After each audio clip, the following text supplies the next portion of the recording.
අවිදුර දෘෂ්ටිකත්වයට පිළියම් ලෙස අවතර කාචයක් පාවිතය සුදුසුද කියන එක පරීක්ෂණාත්මකව තහවුරු කරන්න අපි මේ ප්‍රායෝගික ක්‍රියාකාරකම සිදු කරනවා. ඔබට පේනවා ඇති තිරයක් සහ උත්තර කාචයක් ස්ථානගත කරලා තියෙනවා.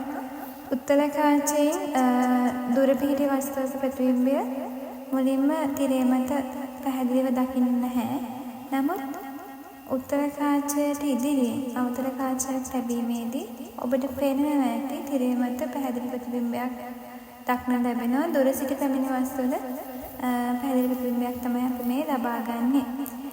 එහෙනම් මෙහිදී සිදුවන්නේ අවතර කාචයෙන් වගේ දුර සිට පැමිණි වස්තුවල වස්තුවක සිට පැමිණි ආලෝක කිරණ එක්වරක් අපසරණය කිරීමෙන් පසුව උත්තර කාචය මගින් එය අභිසරණය කර තිරය මත පැහැදිලි ප්‍රතිබිම්බයක් නාභිගත කිරීම තමයි සිදු වෙන්නේ.